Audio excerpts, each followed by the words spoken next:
today I wanted to go more into this whole thing about primary and secondary process because, at least from a process work perspective, it's like it's this huge dynamic that helps us, track life experiences and different kinds of issues, and follow how is life unfolding or trying to unfold in a given moment. Look at my notes for a second. Yes, I just briefly again I wanted to say, so primary process is a process that one has some awareness of, has some identification with quite often, and often there's some intentionality there. Yeah, so I'm in a bit of a training mode, so I could say that that's fairly intentional. I have some identity wrapped up in that, some awareness there. So I would call that primary, at least for me in the moment. And then secondary is pretty much the opposite. The secondary process are processes that are happening or might be trying to emerge somehow, and again, often unintentional, happening to some degree, sometimes largely outside of awareness, and often without outside of identity. So it's a huge, really exciting, mysterious, disturbing realm, and it shows up in so many different ways for individuals, for collectives, and it's a big thing that we help individual clients and group clients kind of navigate that whole kind of juncture in little ways, in big ways, momentary ways, and in kind of long-standing issues that people and groups struggle with. So the awareness of primary and secondary is probably, is that the kitty trying to come in? Mm-hmm. You're trying to come in? Oh yeah, there you are. Are you our secondary process? Are you? Could you be? Yeah, it's time for the lecture.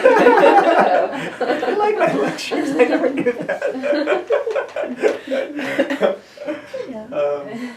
playing with the camera.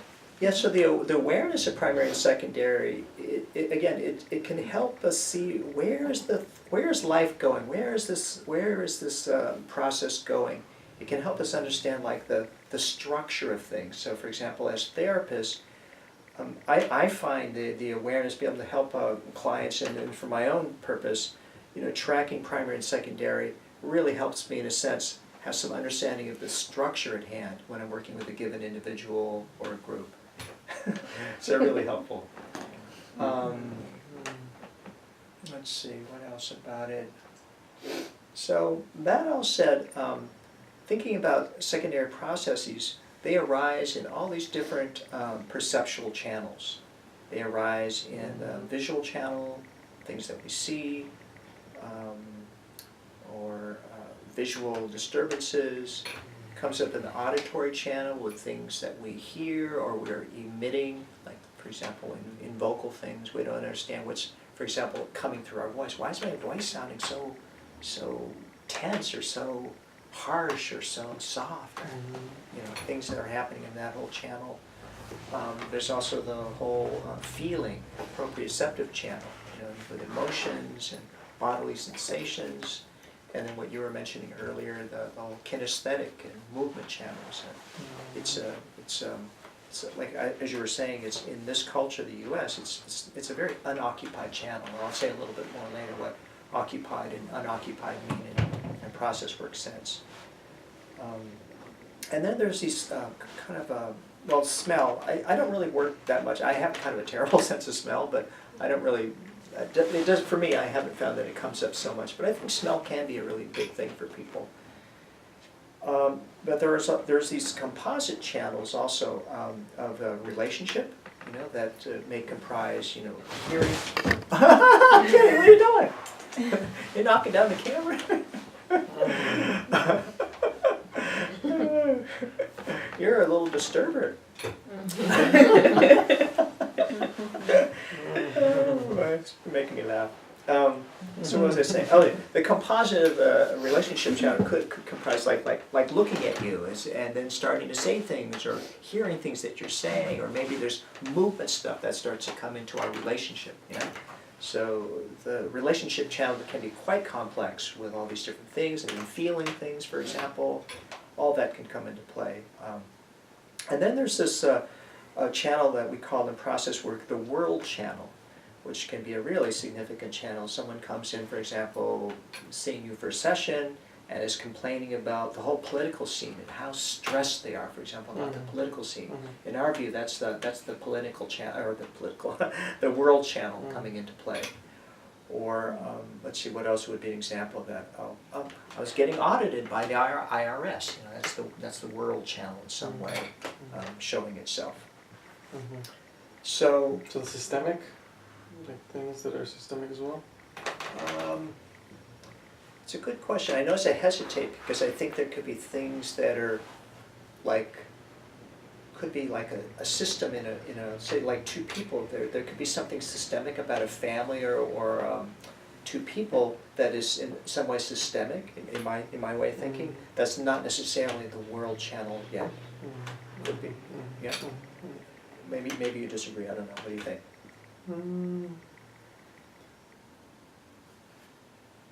It depends on how you're defining systemic. Yeah. Right Okay. now it's, Or the scale, maybe. yeah. Yeah. Okay. Yeah, but the most common way that I use it, it has to do more with, I think, with the world channel. Okay. Well, perfect. In that way, then, that would be a synonym for world channel. Then for you. Yeah, systems that are big enough, Right. right? That are beyond a family, Right. that are, Cool. yeah. Okay. But that's a good distinction, though, just to notice how there can be systemic issues that are more like incredibly local. Yeah. There you go. Yeah. I think so. Yeah. Mm. Okay. Let's see. What else? What about like altered states and dreaming? Oh, Do you think yeah. of that in terms of a channel as well? I think you still can. Mm-hmm. Can you give me a little example? Well, the first that came to mind was like dreaming, like Uh-huh. Like night dreaming. night dreaming. Mm-hmm. Yeah. Well, there might be stuff in like an altered state, let's say, that comes through a dream or dreamlike phenomena that may still indicate certain channels. Right. For example, of movement, Yeah. relationship, etc. Okay. Or like, for example, when you said altered state, I thought about the phenomena of hearing things, like hearing voices, where it could be seen as like, initially I would be tempted to think about it happening in the auditory channel, but maybe it's hearing voices that really indicate the world channel. Mm-hmm. For example, you're hearing like Trump's talking to me. I don't know why. It's like, well, leave me alone. So I don't know. But that's a whole interesting realm. We can actually get into at some point, working with and studying alternate extreme states, because they're really really important things to work in within a societal or familial, all kinds of contexts. Super important. Yeah. Thanks for that. Yeah. So a question that this brings up for me is, how do you differentiate between prioritizing a level, like I think that's what you're calling it, the world level, or like a channel, pardon. So a channel, as compared to the different sensory avenues, or like the different, whether it's sight, touch, whatever it is does that include, for example, so the difference between my experience is touch versus when I feel energy emanating from my hands, or Right. I mean, for me, I would put those both in the proprioceptive channel. Yeah. And then when the energy that's emanating from my hands is something that I am connecting to from more of a dream world, or I don't know what channel. I guess I don't know if the question, maybe the question's not very clear to me yet, but there's, I noticed kind of like a difference between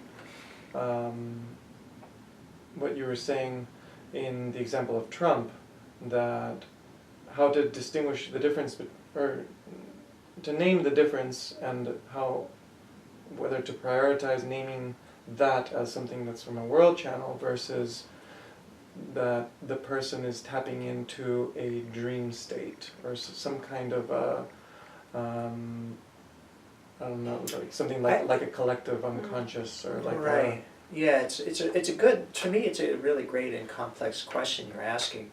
So we use different frameworks in process work, and one framework that I'm describing here is the framework of channels of perception, yeah?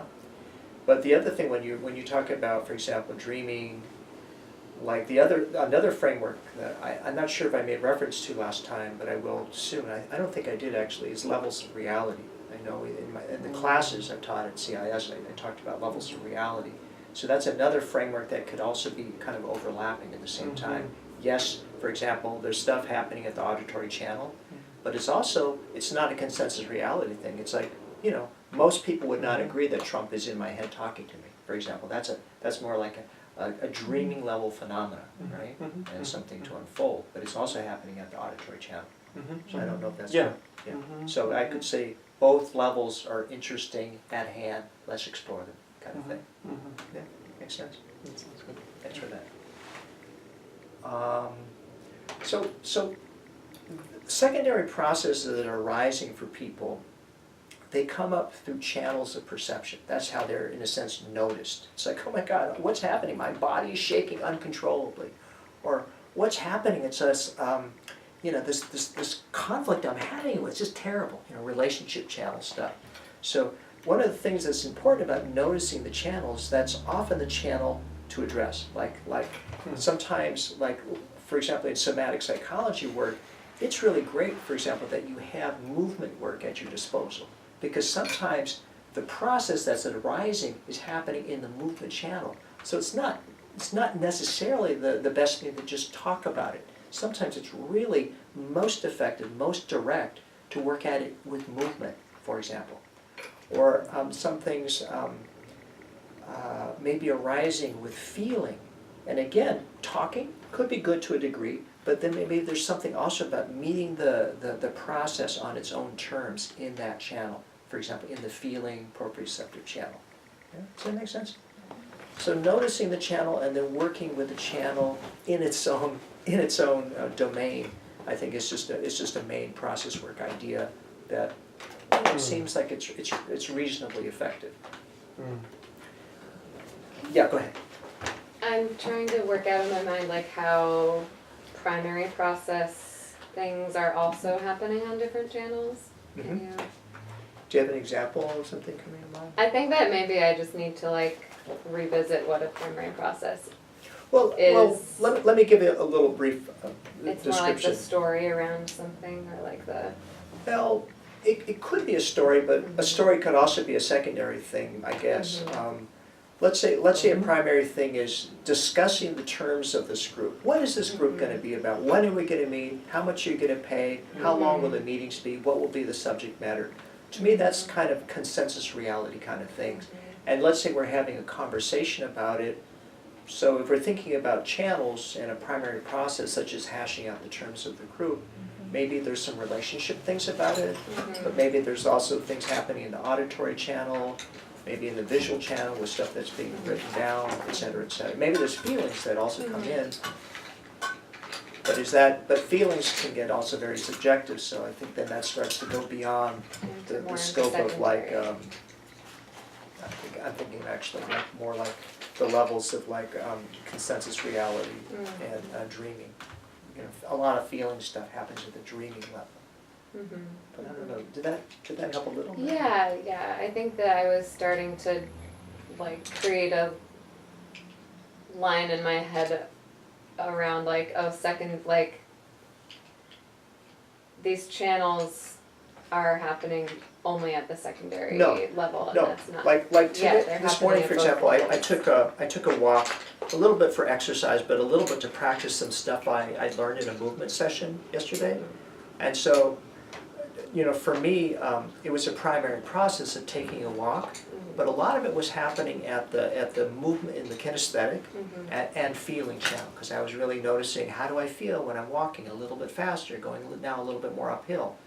So that was fairly primary. That was a pretty primary activity, happening a lot in the movement channel and in the feeling kind of proprioceptive channel. Mhm. Yeah. Makes some sense. Yeah. But let's say I'm doing that, and something that I'm, like I'm not intending to, like I can't move my body anymore. It's like, what's happening? I'm trying to run, and my body refuses. Mhm. That would start to become like a secondary process. It's like, wait a minute, that's not what I'm trying to do. I'm trying to run, and my body refuses. Mhm. You know. Thank you. Huh. Yeah, Does that that help a helps. little? Yeah. Secondary process is outside of intention, whereas Yeah. primary is intended, more or less. Yeah, more or less. I mean, Yeah. there's oftentimes things are mixed a bit, but that's the rough kind of dividing line. Yeah. Huh, so you use that as a primary way to identify, way to identify primary process, where's the intention? Yeah, well, the three that we often use are identity, Mm, awareness, mm, actually there's four,